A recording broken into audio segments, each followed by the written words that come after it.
Thank you for joining us for the Louisville Women's Basketball Press Conference. We're joined at the podium today by head coach Jeff Walz and student athletes Myisha Hines-Allen, Durr, and Sam Fuehring. Just a reminder to please raise your hand if you have a question, and we'll bring a microphone to you, and identify yourself and your media outlet prior to asking a question. Got a question. Yeah. Do we make stat sheets? We can probably get you one. If I could get a full box, it'd be great because it just helps me. Thank you. Did So I have to name my affiliation? Only if you want. Okay. Start off? Yep, you can go ahead. Just first off, I just want to congratulate Scott and Oregon State. What a remarkable year they had. Very, very good basketball team, very well coached, first class. I had the opportunity to actually get to know Scott, as I said the other day, out at USA Basketball, and just really impressed with how he does things and what they do. So, unfortunately in this game, one team gets to be excited and one team it's tough. But there's no doubt in my mind that Oregon State will be back competing like he's built that a program into a very, very good ball club. And then, again, I always want to thank Tom Jurich. 11 years ago, whoever thought this would be possible? To be sitting here, going to our third Final Four in 11 years with a ball club that, when I was hired, it was like, I just want a program. I don't want a good team. I want a program that's going to compete on a national level, and gave us those resources to be able to go out and recruit and do that. And now we're sitting here with Myisha Hines-Allen being our senior, and we have not had one player who's finished 4 years and graduated from Louisville that's not played in the Final Four.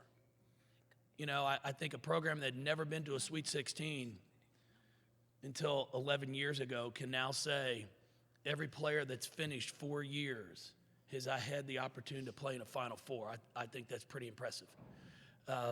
And then to these young women here, I can't say enough about their character. It's the basketball stuff is there. That's great. It's their character. It's who they are. It's what they do off the floor. You can't be a great basketball team and have the results you want if you don't carry it over in your personal life. And we truly do have wonderful young women who are wonderful role models to my children, to Coach Purcell's children, and that means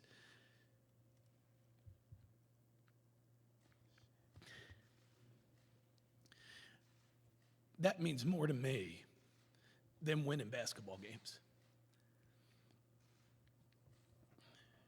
When my daughters were out there in the yard and Lola tells me she's Lola Hines-Allen today, and Lucy, you're going to be Lucy Durr, and then she tells Mom, you're going to be the official, and Dad can still be the coach. It's the impact that they have on their lives that mean everything to me. So it's a wonderful experience to have the opportunity to get back to a Final Four again, but I want to thank them for being the people they are. That's all. We'll now open it up for questions for the student athletes. Asia, coming out of Douglasville, Georgia, right now you're the pride of metropolitan Atlanta. What would you like to say back to the fans back there in Atlanta, those who helped you when you were playing ball on that level there in high school, middle school, and others, and how they helped you get to this point, along with the coaching staff here, to help you get to where you are now? Well, I don't know where to start, but I try to represent my hometown pretty well as a person and as a basketball player. I go home. We just played Georgia Tech back in December, and the place was just crazy. My fans, my family, my friends, they were just unbelievable, and I just want to thank them so much.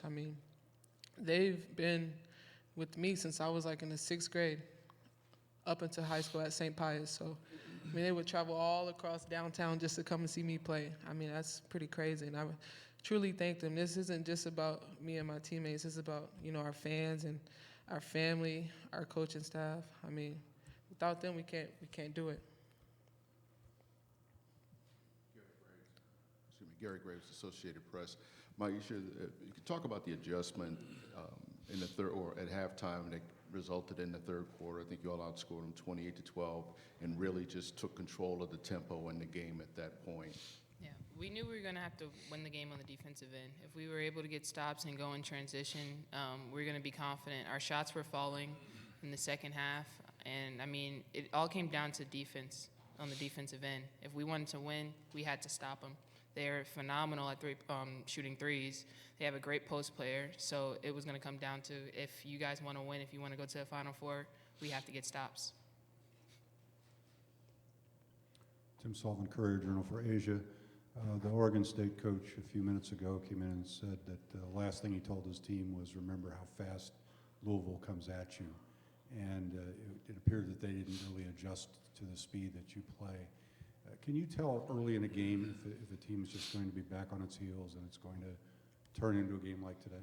Right. I mean, I think we pay attention to every play, especially in the first quarter, first 2-3 minutes of the game. We could definitely tell, you know, how they're going to play, how they're going to guard us. So we definitely try to play at fast pace. We try to push the ball up the floor. We have great posts who know how to run. I mean, everybody runs on the team. So I think we did a great job of doing that again today. That was huge. You know, we love to sprint the ball up the floor, pass the ball up the floor. So that's pretty much what we try to do. Steve Bittenbender, Eugene Register Guard. Sam, 2 days ago, Marie Gulich basically carries Oregon State on both sides of the court and leading them over number 2 Baylor. What was your job, and what was your job today in guarding her, and what was your mindset in going up against her to keep her from doing that again? For me, it was to limit her touches and to keep her off the boards. She's a big girl, so I mean, she got like 3 inches on me, 2 inches. So I gotta use my strength to keep her off the boards. But I feel like I did a pretty good job. She's got really good footwork, and she had a lot of moves, but I kept moving my feet, and I think that helped the team today. Just a question for all three of you. You scored 24 points off turnovers. They scored 0. You only had 3 turnovers. What made this the kind of game where you only committed 3 turnovers? Myisha, you can start. I mean, we took care of the ball. We took shots that we normally take. We weren't forcing anything. So, I mean, that's why we were so good, I think, defensively too, and offensively, because we didn't turn over the ball. We didn't turn the ball over. We cherished every possession that we had.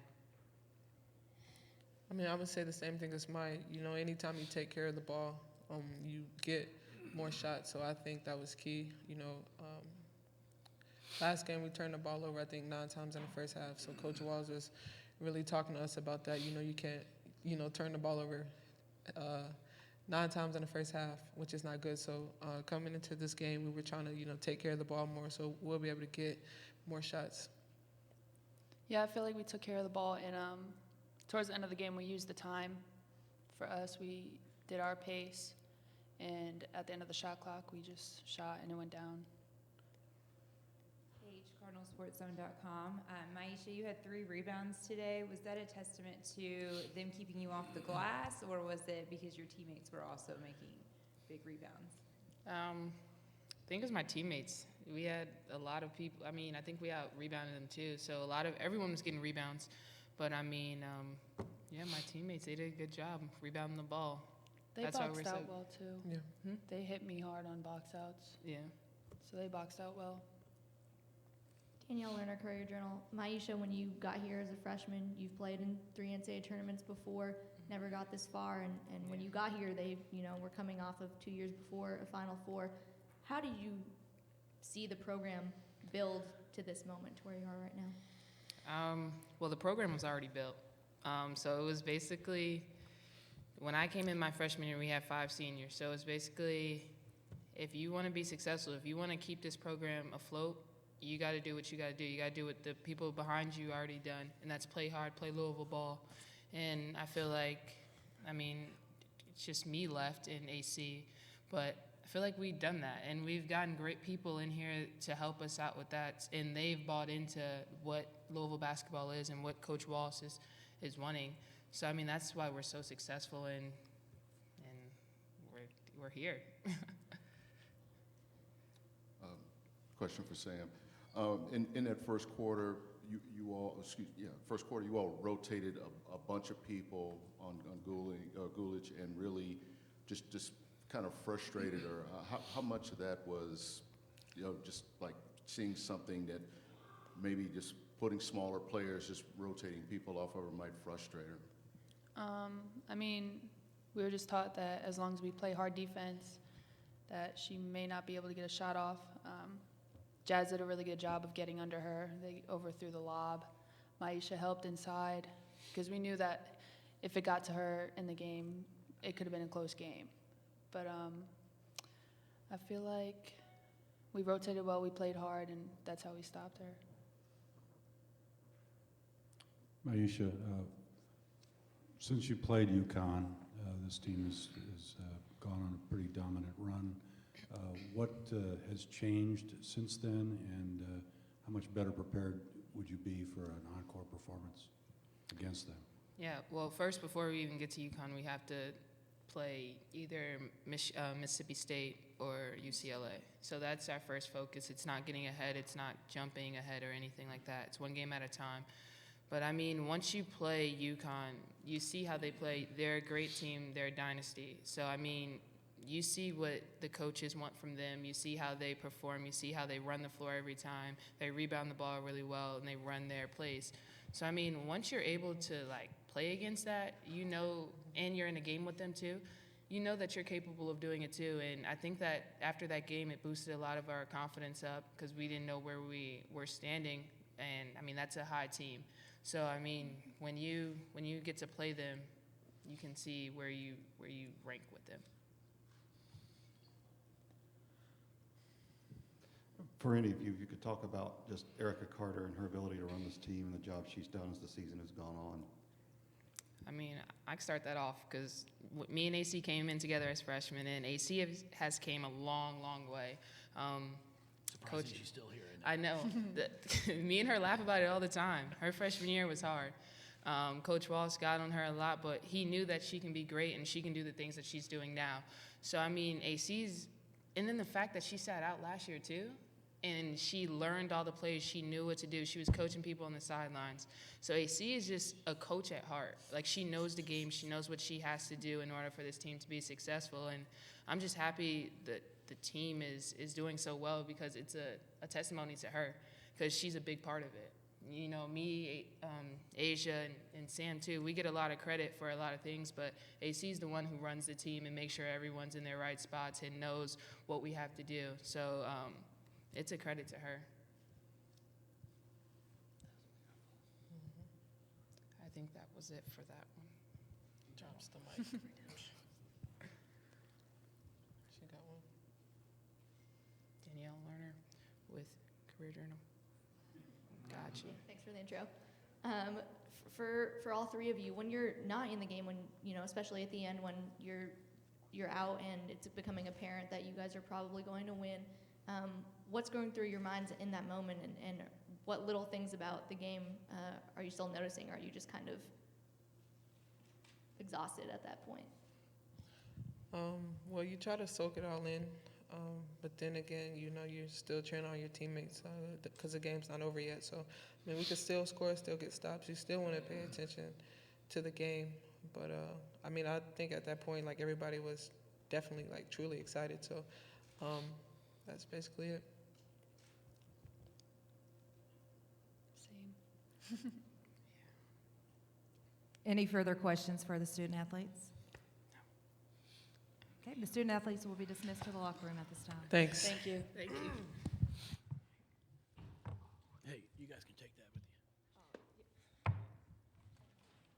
Just don't drop it. We know what you do. I got you. It wasn't me. Coach, obviously, the job Myisha and Asia have done throughout the season.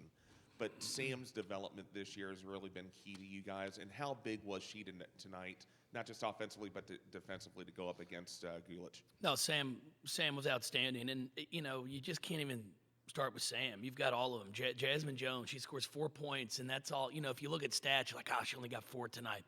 But defensively, she was everywhere. You know, I go back and look at the stats. They were 5 of 13 from 3. We held them to 5 3-pointers.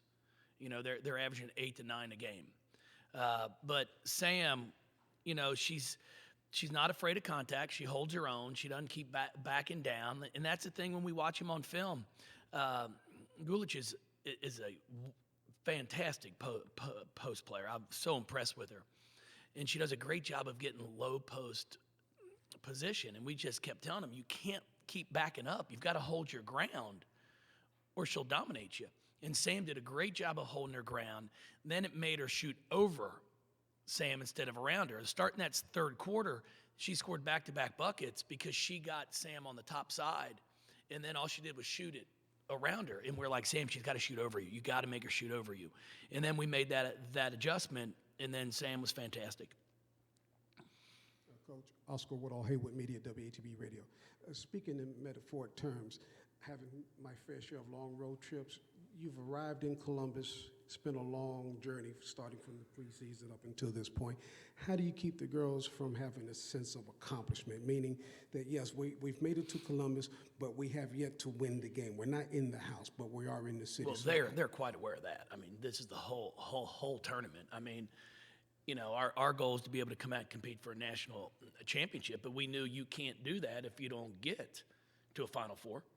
Now we've got a 4-team tournament. It's our third one in 3 weeks, and they'll be dialed in and ready to go. There's no question about it. So we're just, you know, our kids have taken it game by game, and that's what we're going to do.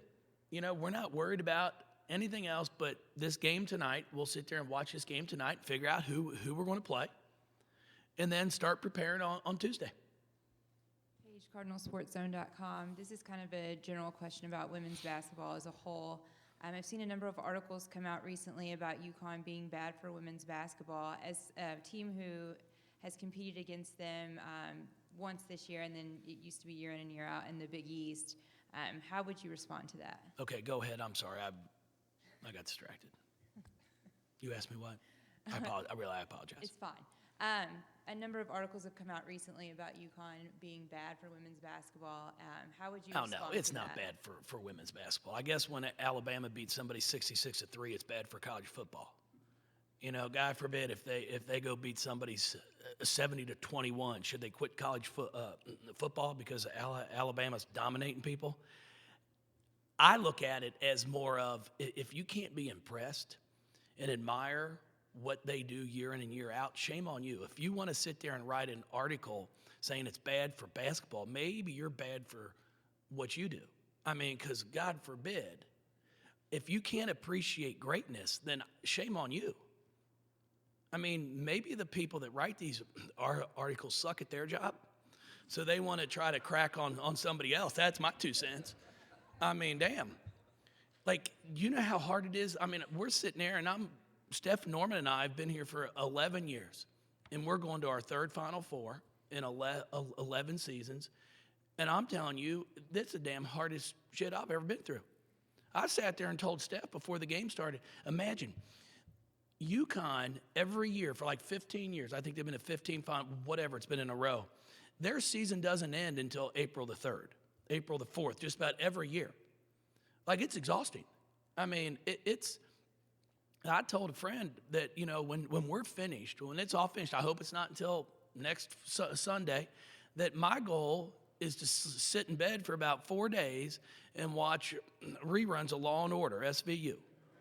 I mean, I'm physically exhausted because the amount of preparation you put into all of this. It's not you just show up for the game and roll the ball out and go.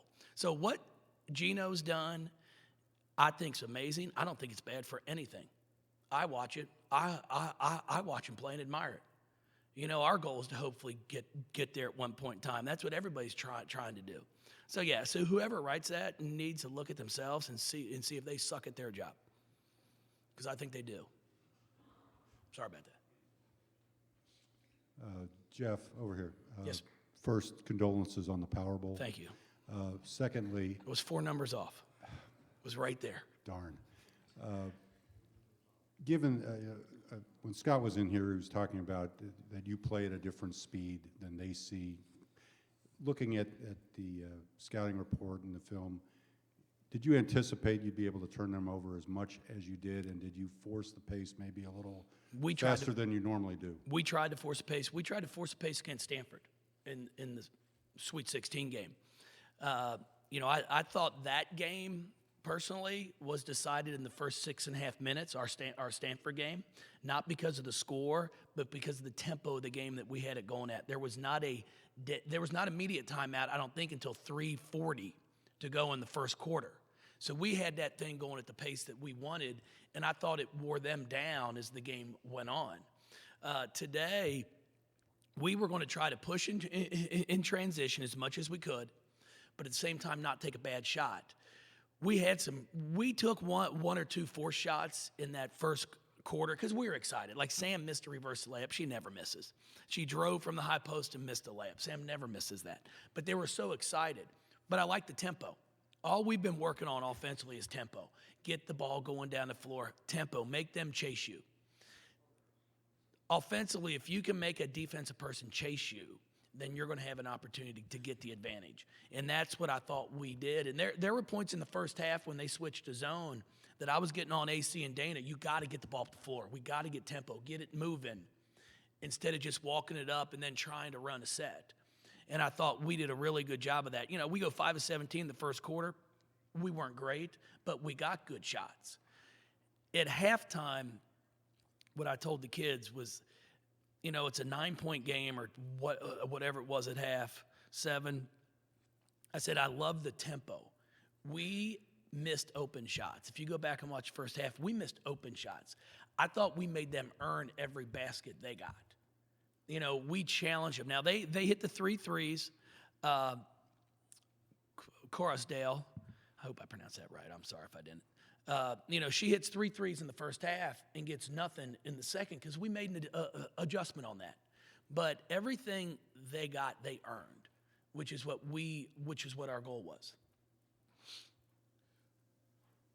Coaches don't like to compare. Coaches have sustained success, don't like to compare one good year versus another. But what is the most rewarding thing about this year's team and going to the Final Four, maybe compared to the past? It's getting these young women the opportunity to experience it. As a coach, I was fortunate enough as an assistant coach at Maryland to win a national championship in 2006.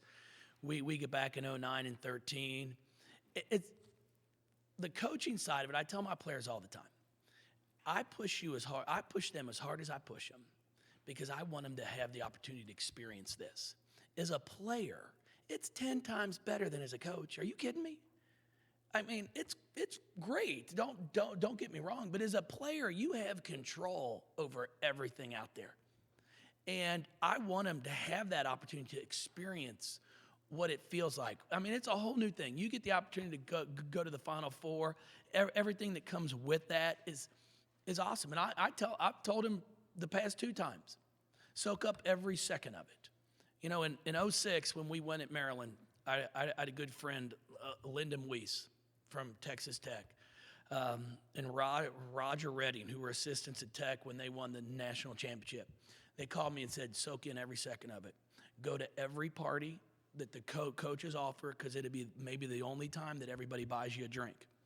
They're like, maximize it, soak it in. Basketball's basketball. You can watch all the film you want. We're 38 games into it. We're good at what we're good at. We're bad at what we're bad at. You're not going to change it. So I'm going to tell the players the same thing. We're going to enjoy it. I'm going to let them enjoy this experience. Now, when we practice, we practice. But it's not going to be one you're locked in the room, we got to do this. No, we're going to do our work. We're going to be ready to play. But I want them to experience it. And I'll forever be grateful to Lyndon and Roger for that advice because you don't know when you're getting back. It's not as easy, as I said, it's not as easy as UConn makes it out to seem. It's a lot of hard work. So to have the opportunity to get back, I want them to enjoy this and then let's see if we can't go out and win 2 games. You've already alluded to the fans and how much difference they made. They basically painted this place red today. Just go a little further about this No, fan it support. was great. Our fans are wonderful. To get close to 6,200 to come down and be a part of this is amazing. Our players, as I've said it all along, I mean, we're forever grateful to our fan base. We don't ever take them for granted. That's why we sign autographs after every home game, win or lose. As I've always said, it's easy when you win. It's not much fun after you lose. But it was an awesome venue today. I mean, they were loud, they were excited, and it was just, it's a tribute to the fan base that we have, not just for women's basketball, but the University of Louisville in general. Just curious, Jeff, when you win these regionals, I mean, do you have a collection of nets in your office from things like that? Do you just let the players have them? I let the players enjoy it. Now, we'll put the trophy out in our lobby or something like that. But it's a great feeling. I mean, again, everybody laughs, and I'm telling you, Tim, it's the truth. Like, I'll sleep well tonight. I would have slept well tonight if we hadn't won. Like we come out here and we compete. We get everything we have. I'm going to go home, and my 4.5-year-old and 2.5-year-old, all they're going to talk about is the confetti on the floor. That's all they care about. They had no idea. That's, to them, if we win, there's confetti on the floor that I get to play on. That's it. Yeah. It's a follow-up. I mean, how sentimental do you get with celebrations like that and keeping little mementos like the net and that kind of thing? We'll sit there and keep it in the office, in our lobby when you walk in as a talking piece. But it's not something I put under my pillow. It's nothing like that. I mean, believe me, it's a wonderful experience. I'm not trying to downplay it at all because it's a remarkable experience. But it's something that we enjoy, we'll celebrate, and then we've got to get prepared for the next one. You talked earlier about building a program. Is the national championship really the only missing piece now for this? I mean, is this program where you want it to be? Well, a national championship would be fantastic. That's why you play this, is to hopefully make a big run in March. But, I'm not going to be defined. Our program's not going to be defined, it was a bad 20 years, 15, 16 years because they never won a national championship. That's not what it's all about. It's about, the consistency of what you're able to do year in and year out. Because I've said it all along. Come March, I'll start that over. I've said, and I truly believe, automatic bids for the NCAA tournament should come from conference regular season championships. And then you play the conference tournament to see if you can't figure out a way to get a few more wins to get in. Because the hardest thing is to win your conference regular season. Because it's 16 games, 18 games. You have one slip up, you might lose the league. Come March, it's one game. It's like, okay, I got to be ready to play well on Friday night. We did. Now I've got to be ready to play well on Sunday. And then you move on. So you've got to be able to sit here and come out every single night, enjoy what you're doing, but hopefully we can win a national championship. But I'll never define what we do by one trophy. There was a play late in the third quarter where Myisha tipped a pass at half court, did a little 1-2 with AC, and then dumped it off to Sam for the layup. And I saw you over there on the sideline pumping your fist, and Myisha kind of went crazy. Are those kinds of moments, like those big plays, do you remember those years down the line, or are those kind of things that get overtaken by the larger scheme of things? I'll be honest with you. This is, and it's the honest truth. The games, you remember some of the games, but like you go back, I think it was in 2013. What I remember from that year is when we got stuck down in Clemson because the flight was delayed because of weather, and Adrian Johnson imitated every player and every staff member. And it was great until you came along, until, oh, God, this is me, because she does a fantastic job. Those are the things that you remember when it's all said and done. And I talk to him about it all the time. You'll remember some games. You remember the memories that are made off the court, because that's what you constantly go back and talk about. And that's what's made this year so special, is just how these players are with my children. I mean, it's remarkable. And you'll remember some of the game moments, but I promise you, it's a lot of the stuff off the floor. Oh, that's right now. I couldn't even tell you right now. I'm going 90 miles an hour in every direction. I'm not stuttering much, so I just keep talking. Jeff, you made a point in your opening remarks of thanking Tom Jurich. Have you had any communication with him since he was let go? You know what? I've sat there and exchanged a text message or so with him. Just to, I've sent it out to him just to thank him. I wrote him a note because I think it's important. I'm not naive enough to sit here and think without Tom I'd be sitting where I am. So it's okay to give credit where credit is due. And Christine Herring and Vince have done a wonderful job. Christine has been with me, I think it's been 5 years now, is my SWA, and she's been fantastic. Vince came in, and Vince has done a great job of keeping this thing going. So, I'd like to reach out and talk to Tom, but I'm not sure how this stuff all goes with what I'm allowed to do and what I can't. But there's no question that he is a big part of this, and he has a stamp on it.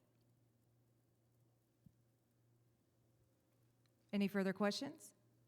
Thank you, everybody. You all are fantastic. Thank you.